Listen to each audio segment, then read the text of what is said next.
Nouvelle vidéo aujourd'hui sur exercice 4, c'est des fonctions visiblement, il y a un petit peu de graphique, donc ça va pas vous faire de mal, je sais que vous avez du mal avec les graphiques. Je m'appelle Damien, je suis prof de maths depuis maintenant 10 ans, j'aide des élèves à booster leurs notes au bac de maths, j'ai un accompagnement, cliquez sur le lien en bas de la vidéo, et il y a également 30 questions pour le bac si vous voulez vous tester pour savoir si vous êtes prêt ou non pour le bac, faut pas hésiter à télécharger le document, ce sont des questions qui tombent tous les ans. Exercice 4 aujourd'hui, bac 2024, métropole, le sujet dévoilé du jour 2. Donc sur 6 points, petite exofonction, ça fait du bien. Donc ils ont l'air assez simples les questions, de ce qu'on voit. Enfin, on capte rapidement le truc. On va voir de quoi ça parle. Donc on a une fonction qui est 2 fois dérivable, donc on a f' sa dérivée, f seconde, sa dérivée seconde. La courbe, ici c'est la courbe de f. T c'est la tangente, ok, à f, au point 0. Donc on voit bien qu'elle traverse la tangente, donc ça veut dire qu'ici on a changement de convexité, donc en 0 on a un point d'inflexion. Le point n02 d'ailleurs. Le point m moins 2, 0, pardon. Lui c'est son changement de signe. Tiens, on peut faire plein de choses, on peut dire qu'elle est négative 0, puis on a le signe de f, on a également sa convexité, du coup elle est concave et convexe, et son changement de convexité c'est à 0, donc là c'est à moins 2 son changement de signe, on a ses variations, elle est croissante, décroissante, à moins 1 elle change de variation, on a sa limite, 0 ici et moins l'infini ici, ça on a énormément d'infos sur un graphique. Strictement positif sur l'intervalle 0 plus infini, ok c'est bon, voilà, on a tout ce qu'il faut. Voilà. Pollen là en ce moment commence à m'attaquer un peu. On répondra aux questions suivantes en utilisant le graphique donné f de 0. f de 0 c'est 2. f' de 0, donc c'est la tangente qui nous donne la dérivée, c'est le coefficient directeur de la tangente. Donc on avance de 2, on descend de 2, donc c'est moins 1. Résoudre l'équation f de x égale 0. Quand est-ce que f de x égale 0 ? Bah quand m égale à... quand x égale à moins 2. Résoudre l'équation en utilisant le graphique pour second. Voilà, c'est facile ça, facile. C'est visible sur le graphique. La fonction f est-il convexe sur R ? Oui, mais pas sur R. Elle est convexe de ici, de 0 à plus l'infini. Convexe. Et là, du coup, la justification, c'est ce que j'ai dit, hein, car la tangente traverse l'axe des abscisses en 0, traverse la courbe en 0, ça veut dire qu'il y a un point d'inflexion. Avant, elle est concave, parce que la tangente est au-dessus, et après, elle est convexe, car la tangente est en dessous. Parmi les courbes suivantes, indiquez laquelle peut représenter une primitive. Quelle serait une primitive ? Ah ouais, ça c'est plus... Là, faut être dans le futur. Hein. Donc une primitive, grand F, de la fonction petit f, ça veut dire que le signe de petit f, c'est-à-dire moins plus, je l'ai trouvé là, hein, je vous l'ai dit, indique les variations de grand F. Ça veut dire qu'elle est la primitive est censée descendre jusqu'à x égale moins 2, et ensuite elle est censée monter. Donc on va à moins 2, donc elle descend jusqu'à moins 2, et ensuite elle monte. C'est pas mal ça. Là, on voit qu'elle descend jusqu'à 2, donc ça marche pas. Et là, on voit qu'elle descend jusqu'à 0, donc ça marche pas. Donc c'est la courbe 2. Recherche d'une expression algébrique. Ok, ça tourne de temps en temps, hein, les trucs avec les A et les B. Et justement, faut se servir des infos qu'on a au-dessus. Ok, faut se servir de la dérivée seconde, des trucs comme ça. Des f de 0 égale 2, f de 2 égale moins 1, des choses comme ça. Alors, justement, on va regarder les infos qu'on a au-dessus. On a f de 0 égale 2.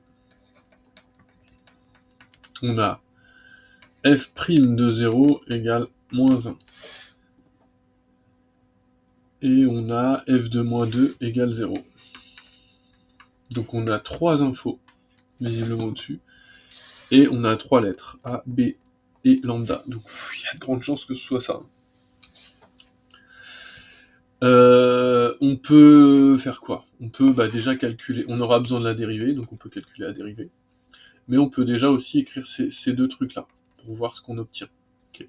Donc f de 0, ça voudrait dire qu'on a 2 égale a fois 0, 0, plus b, facteur de e de lambda x. X, on a dit qu'on mettait 0, donc e de 0, donc ça fait 1. Ah on a b déjà, trop facile. On va faire celui-ci aussi. Moins 0 égale a moins 2a, okay, parce qu'on remplace moins 2a, pardon, parce qu'on remplace x par moins 2, plus b, on l'a déjà, c'est 2, facteur de e de lambda avec un petit moins 2, donc moins 2 lambda. Moins 2 lambda. Bon, pour l'instant, ça nous aide un petit peu. Ah bon, on peut trouver a. On peut trouver a facilement, puisqu'on sait que si ça c'est égal à 0, ça veut dire que l'un des facteurs au moins égal à 0, lui il est jamais égal à 0. Donc lui par contre, il peut être égal à 0. Tac, tac, tac, égal à 0. Donc moins 2a égale à moins 2, a égale à 1. Justifier que, tiens, c'est exactement la question d'après, ouais, j'ai même pas regardé, mais je savais qu'ils allaient me demander ça, puisque je sais forcément que s'il y a 3 lettres à trouver, il faut que je les trouve, et s'il y a 3 lettres à trouver, il me faut les 3 infos du dessus, et vous avez vu, je les ai notées, les 3 infos, je suis allé les chercher, je me suis dit, forcément, il va falloir que j'utilise ça, parce que c'est les seules données que je connais, et maintenant, je peux trouver lambda grâce à la dérivée sur mot. Voilà, parce que déterminer l'expression, il me reste plus que lambda à trouver. Du coup, je vais prendre cela. Pourquoi j'ai fait ces deux-là en premier? Déjà, j'ai pris dans l'ordre, hein. Vous avez vu, hein. J'ai pas deviné que c'était comme par hasard qu'on allait avoir B. J'ai pris dans l'ordre, et j'ai pas fait la dérivée parce que j'ai eu la flemme, en fait. Je me suis dit, j'ai déjà F, autant que j'utilise F, et dès que j'aurai plus d'idées, je prendrai F', et je verrai bien ce qui se passe. Donc là, il me reste plus qu'F' à utiliser. Du coup, je vais l'utiliser. Donc je vais faire la dérivée de ce truc-là. Donc c'est u fois v, u', f' de x, c'est u', donc a, facteur de e de lambda x, c'est bien ça, u' v, plus v', donc lambda e de lambda x, facteur de ax plus b, v', v'. On factorise bien évidemment par e de lambda x, par réflexe, et ça nous fait a plus lambda ax plus b. On a de la chance, on a comment ça s'appelle, on a tout ça, on a a et b. Du coup, a, on a dit que c'était 1, plus lambda x plus lambda fois moins 2, donc non, c'est 2, b c'est 2 ou quoi, b c'est 2, ouais, plus 2 lambda. Techniquement, c'est bon. Tac, on a loupé, a c'est 1, ici on a mis 1, ici on a mis 1, tac, tac, on est bon. Maintenant, on peut remplacer par nos infos. On sait que quand x égale 0, la dérivée égale moins 1. Donc, moins 1 est égal à e de 0, facteur de 1 plus 0 plus 2 lambda. Hop, donc ça fait moins 1 égale e0, ça fait 1. On multiplie, ça fait 1 plus 2 lambda. On passe le 1 de l'autre côté, ça nous fait moins 2 égale 2 lambda. Lambda égale moins 1. Donc techniquement, ici, f ça s'écrit x moins plus 2, e de moins x. Oh, comme par hasard, la partie C nous montre que c'est la fonction qu'on a trouvée. Okay. Ça vous permet de vérifier si vous avez juste ou pas. Ça va, c'est pas dur, hein, les gars. Là, normalement, il n'y a eu aucun calcul complexe. Par contre, il fallait connaître la méthode. Très important. C'est ce que j'essaie d'apprendre à mes élèves dans mon accompagnement. Tel type de question, telle méthode. Tel type de question, telle méthode. Vous devez apprendre les groupements de questions, les types de questions, et les méthodes qui vont avec. C'est pas... il n'y a pas 36 000 types de questions qui vont tomber. faut connaître ces types de questions. Et justement, faut travailler. C'est un examen national, il faut donc se préparer aux questions que l'on veut me poser dans cet examen. Okay, si vous préparez un examen de médecine, ce sera pas pareil qu'un examen de pilote de ligne. Okay, il y a des types de questions parce qu'on veut recruter des personnes et on veut évaluer le niveau de personnes, il faut qu'ils aient absolument tel niveau. Déterminer la limite de f en moins l'infini, parce que vous pourriez typiquement connaître beaucoup plus de choses, mais ne pas pouvoir répondre aux questions du bac parce que vous n'avez pas préparé ces types de questions. Donc déterminer la limite en moins l'infini. Donc moins l'infini, ça fait moins l'infini, et ça fait plus l'infini. Ok, donc ça fait moins l'infini. Ok, ça vérifie, là il n'y a pas de forme indéterminée, puis ça vérifie ce qu'on avait trouvé graphiquement. On admet que f', ça fait ça. Ok, tant mieux, ça nous évite de le calculer. Dresser le tableau de variation.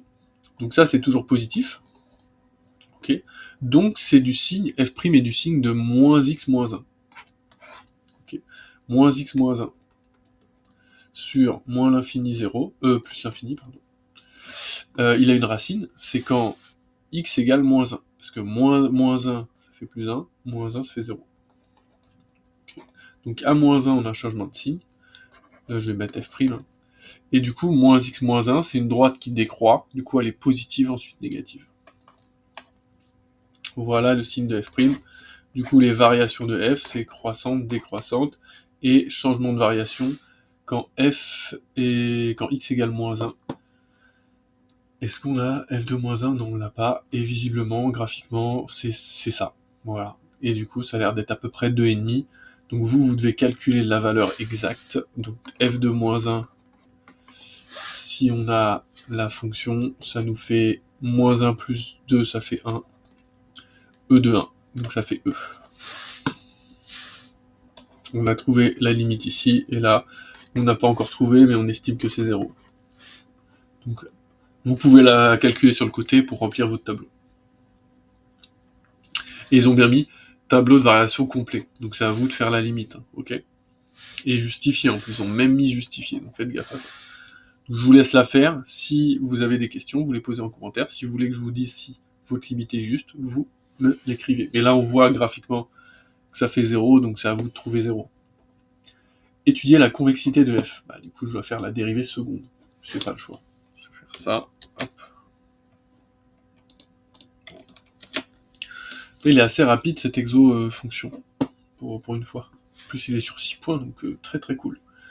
Ils n'ont pas été méchants. Donc, dérivée seconde de f. Donc, u' moins 1, v e de moins x, plus v' moins e de moins x, u moins x moins 1. Je factorise comme d'habitude par réflexe, par e de moins x. Hop. Voilà. Donc ça me fait moins 1, moins x moins 1. Ce qui me donne e de moins x. Là, ça fait moins 1, moins 1, donc ça fait plus 1, ça fait 0. Et x. Donc ça fait x, e de moins x. Je vais l'écrire comme ça. Bah, pour la convexité, il me faut le signe de ça. Donc c'est du signe de x, tout simplement. Donc f seconde, c'est du signe de x. Et donc sur moins l'infini plus l'infini, ça fait tout simplement changement de signe à 0, moins 0 plus. Et là, on décroît et on croît. Non, je déconne. On est en train d'étudier la convexité, donc on est concave. Point d'inflexion. Et on est convexe. Ok ? C'est bien ce qu'on a trouvé, on va vérifier graphiquement. Hop, on est bien concave jusqu'à 0. Hop, et on est bien convexe après, parce que la tangente traverse. Voilà. Très bien ça. Très facile, tout se passe très bien. Les calculs sont vraiment basiques, des dérivés basiques. Préciser les coordonnées des éventuels points d'inflexion. Bah, on l'a déjà précisé, mais voilà, c'est 0,2 je crois. 0,2. Pour tout nombre réel t supérieur ou égal à 0, on pose ça. ça, oh, une petite intégrale, ok, l'intégrale de f de x de moins 2 à t. En utilisant une intégration par partie, montrer que machin. Ah, petite intégration par partie. Donc là, il nous embête. Ok, I de t égale. Donc, intégrale de moins 2 à t, f de x, donc je vais direct la mettre, x plus 2, e2 moins x, dx. Ok, l'intégrale est par rapport à x. T, ce sera une variable qui va être à la fin de mon calcul, donc c'est pas elle que j'intègre.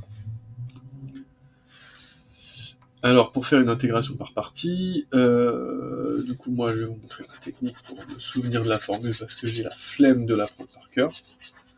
Un mathématicien a toujours la flemme, il retrouve toujours ses résultats pour ne pas avoir à les apprendre par cœur. Du coup, je connais ma formule de dérivée par cœur.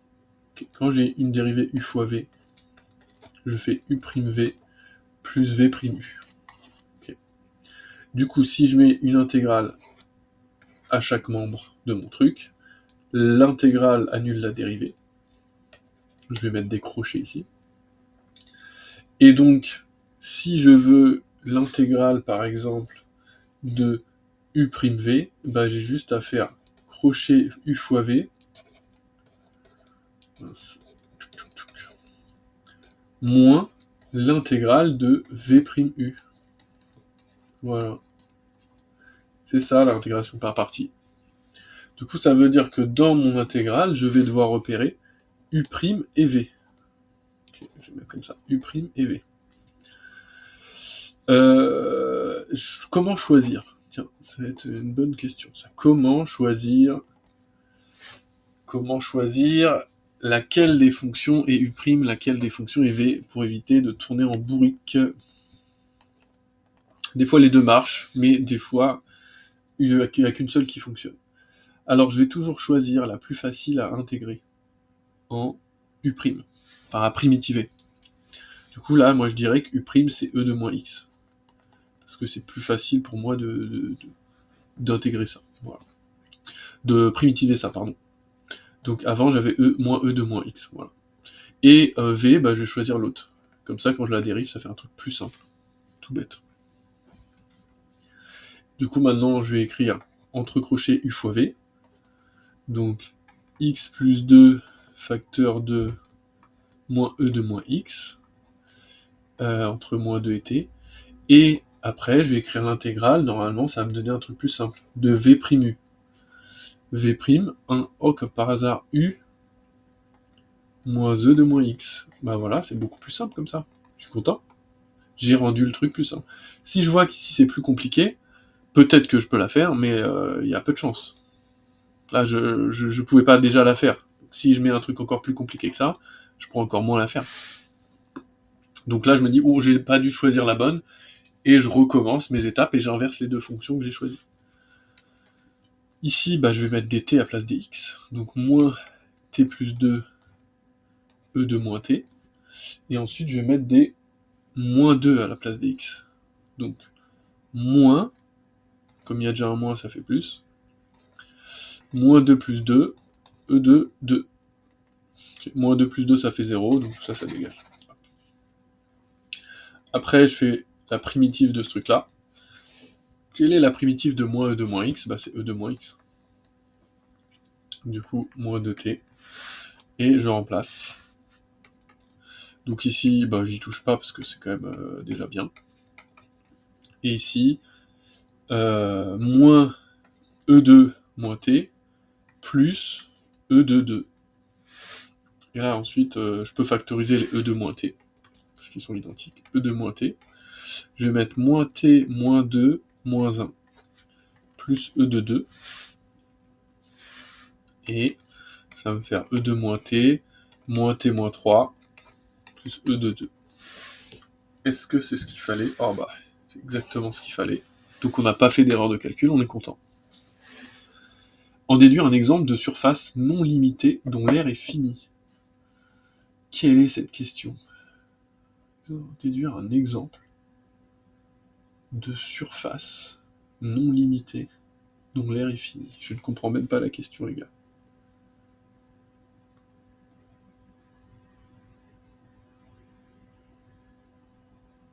déduire un exemple. Bah écoute, on va regarder la correction. Je n'ai pas compris ce qu'ils veulent nous dire. Une surface non limitée, dont l'air est fini. C'est peut-être que la limite de ça, en plus l'infini, ça fait une constante. C'est peut-être ça. Limite d'une intégrale en plus l'infini, ça veut dire que la surface n'est pas limitée, c'est-à-dire qu'on peut toujours agrandir la surface, mais comme la courbe tend vers 0, peut-être un truc comme ça. Du coup, on va voir.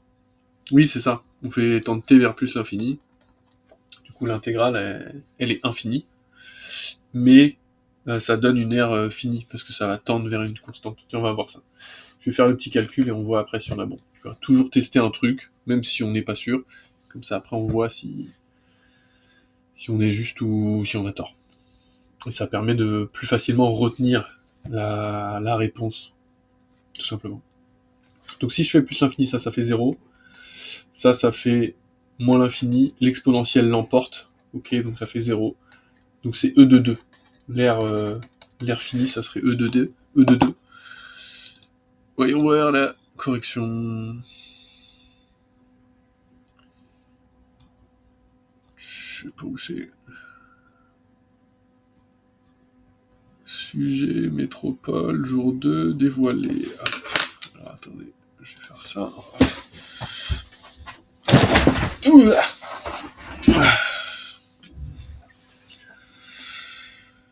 Hop là.